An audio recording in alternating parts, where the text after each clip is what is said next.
Debbie. Thank you very much to Emmy and all the people that organized this today and all the people that have made it here today. We are here again showing our solidarity with Julian Assange, a man that has made the ultimate sacrifice for all of us, his liberty, so that we could have the right to be informed of the crimes that our governments perpetrate in our names. Crimes that have occurred throughout the world by the USA and its allies, and who have resulted in the death, killing, assassination of thousands, if not millions, of people around the world. I stood here many years ago in one of the demonstrations, I think it's one of his birthdays that we were celebrating, where he sent us a little bit of cake outside and we managed to share the cake with him. It was a very nice occasion. Where I said that if we Latin Americans, who know very well the power of the United States and its allies, when they do not like a government that threatens their interest, if Julian Assange and Wikileaks had existed in the 70s and the 60s, where horrendous crimes were committed in our continent, and they continue to be in a different way now, using other means, no so open as direct wars.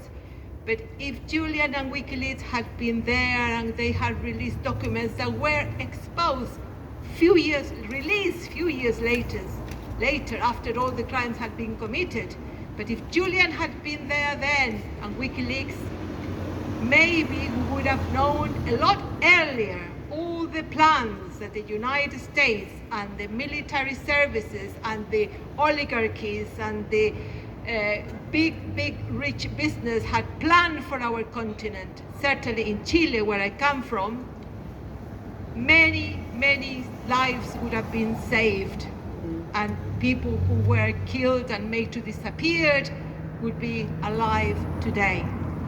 So we have a tremendous debt to Julian, not only for allowing us denouncing the crimes that are being committed, but for keeping us here and denouncing the threats to our liberties, to the liberty of a society that seem to be, seem to be sleeping, not realizing what they are doing in our names. We know that all the big powers now control the media, the mainstream media, and we have had tremendous difficulties in breaking the walls of silence that have been created, not only in this country, but throughout the world, about the crime that is being committed against Julian. And it would appear that all other crimes, all other invasions and recent invasions, are terrible as they are the only one that exists in the world. And there is nothing in the media denouncing the atrocities that is taking place in Palestine today, in the Yemen, in what happened in Syria, in Libya. Restaurants asking for putting in the tips donations for the recent war, but nothing for the other countries that I've mentioned. And the public, I don't know what's happening, and that's a terrible thing. And that's why we have to keep fighting, we have to keep resisting, we have to keep demonstrating, we have to keep telling people that we don't want to be brainwashed, that there is an alternative, that there are things that are happening that the public is not being made aware of. And that's why we need to be here. I said that we were here commemorated the third year of the illegal kidnapping that took place here from this embassy by the UK legal system.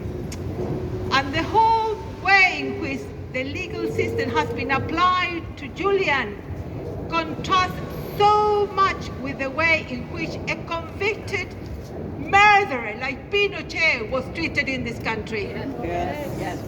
He was, while he was on bail, while he was waiting for his extradition, like Julian is today, Julian is kept in a high security prison in isolation, whereas Pinochet was kept in a golden cage in Victoria Falls, in a mansion where he could receive visits, including the then Prime Minister Margaret Thatcher, who went to visit him for tea, one of his great allies in South America. Of course he was an ally. And the way in which they have applied the conflict of interest issue to the case of Pinochet.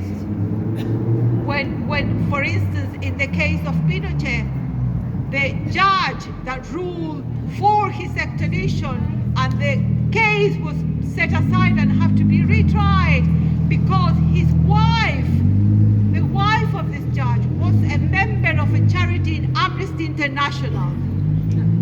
And the whole case for the extradition was thrown away. So we are witnesses not only the threat to our liberties, but also the use of the so-called democratic institution, the kidnapping by all these institutions for their own interests and purposes. And we must to resist that. We must to keep denouncing, because I think that's the least we can do to support Julian Assange for the work he's done.